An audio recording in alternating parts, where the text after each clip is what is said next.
Does your portfolio have to tell a good story? Does your portfolio have to convince me as a hiring manager that you have what it takes to deliver good user experience, that you can collaborate with other people, that you have the skills and experience in the industry, that you can actually influence people, that you can actually take them on a journey, that you can actually make it presentable enough, and also, most importantly, advocate for the users?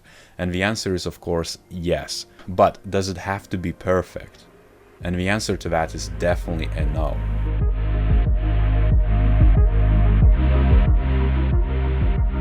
So this question I got the other day was from one of the viewers, and which said, oh, you're giving so much feedback for all the junior designers and seniors out there, and you always identify bits which they can update in their portfolios. And word for word, the question was, for example, after reading the portfolio presented in this video, would you interview the designer and take him through the recruitment process? As long as it answers all those different bits I described in the intro of the video, you're good enough to go through. But there's other things to consider as well. For example, every time you would apply for the role, whatever seniority it is, you're gonna face the competition. You will never know who's competing with you. You will never know who's gonna apply for the roles. Sometimes, and I witnessed this, heads of and principal designers who have 20 years of experience might apply for a midweight or senior role because they want to be more hands-on. Their portfolios would beat anyone's portfolios because we have, hundreds of case studies we can quickly assemble, and we have the evidence in the world that we can deliver value for the user, for the business. We can take people on a journey, as well as, of course, tell a story really well, because they've been doing the storytelling for the last decade or more. And so if you face that type of competition, naturally your portfolio needs to be better. If it's not, you're probably not even gonna get invited. You might not even get into top 10, or you might be a runner-up, but someone who's stronger in skills and portfolios is definitely going to beat you. So you want to optimize your chances. You want to make your portfolio as good as it can be. It's not about making it perfect. It's not about making it spotless. For example, if I would review my own portfolio and, I wouldn't be myself, if I could be as objective as I can be, I would bash it. And I could definitely tell you that it's never perfect. As a hiring manager, as a team manager, as a UX manager, I review a lot of portfolios, and none of them are perfect. Even those who are having those 10 or 20 years experience, their portfolio is just better. They are better at communicating what matters. They're better at understanding who the hiring manager is and who's going to review their portfolios. And they're catering their portfolios towards that. A lot of portfolios I review today are for the peers or for the designer themselves. They're trying to impress other designers, which is the massive issue to me, because it's obviously made for someone like themselves, not for someone who's actually going to make a decision to invite them, to review, to assess them as a candidate. For someone who's actually more senior than them. So you need to talk the language, you need to showcase just the right bits. You need to convince a hiring manager that you're the right one. And if you do that, you're definitely going to be invited. And considering all of that as well, the junior portfolios, the senior portfolios, the lead portfolios are all going to be different, because you would want to highlight that you are capable to do junior job, midweight job, senior job, the qualities you would do, the story you would tell. You could, for example, even repurpose the case study. If I'm a senior and I'm also doing some lead activities, but I'm also maybe doing some line management here and there, thought leadership, you might want to draw it out, because it's going to be relevant for that next step up, and that's what's expected of, let's say, a senior or someone who's going to transition into the lead, right? And specifically for the juniors, because majority of you watching are the actual juniors, you need to think of how to boost your potential. Again, it's all about, it's unpopular opinion, and a lot of people are going to be like, oh, it's, hustle culture and all of that. But you must invest a lot of time in UX. It's not just about learning it, not about just practicing the theory, it's also applying it and solving the actual problems. A lot of people are commenting with this kind of snarky commentary saying, oh, you cannot get commercial experience by not having commercial experience. What a revelation, and stuff like that. Well, of course, You can, in a way, if you create your projects, if you go that extra mile, if you chase the opportunities and you find yourself a project to solve, a challenge to solve. If you just sit there and you do the course, well, of course, you're not going to get anywhere, because you're not doing what's required to actually practice it and acquire commercial experience without having it. It's as simple as that. And I digress a lot here.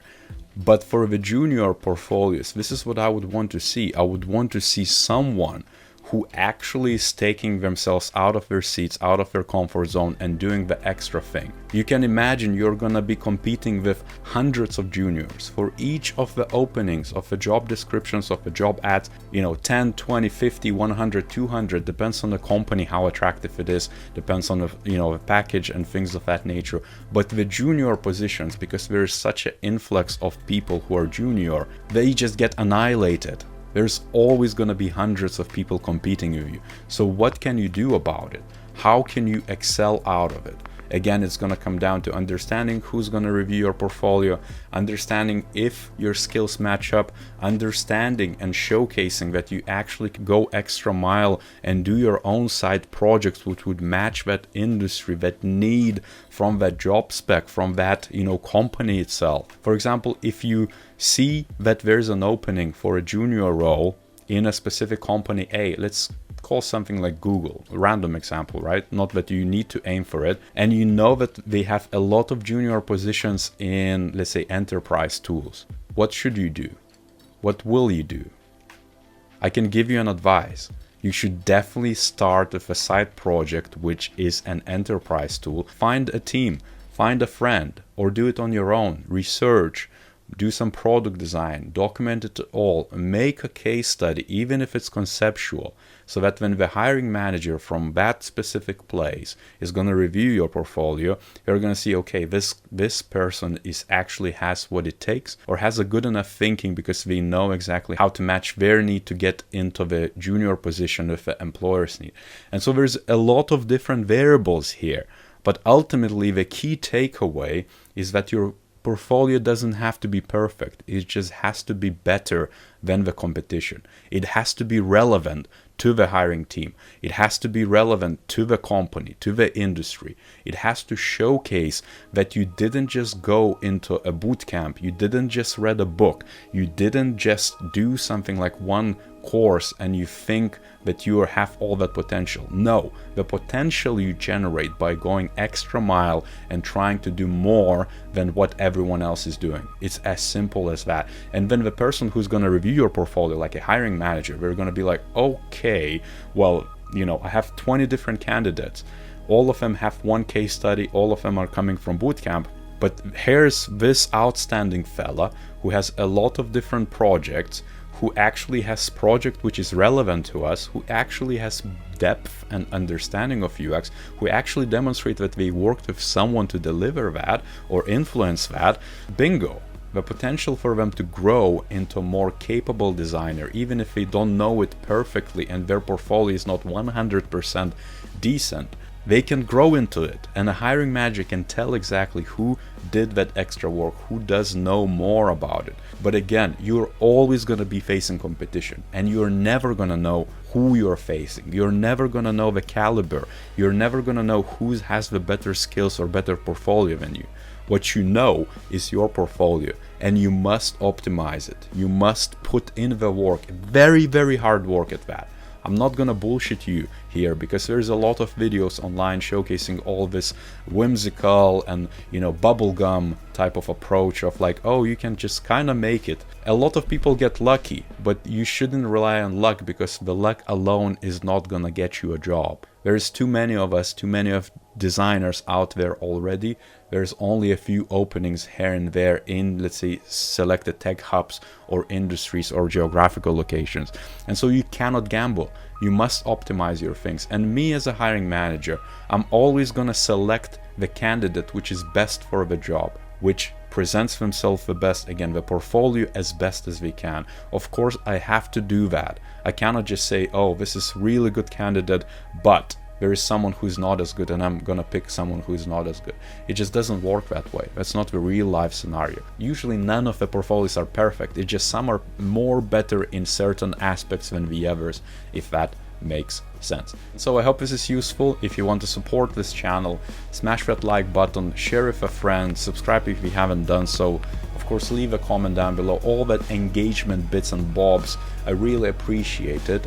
And on that note, I'll see you next time.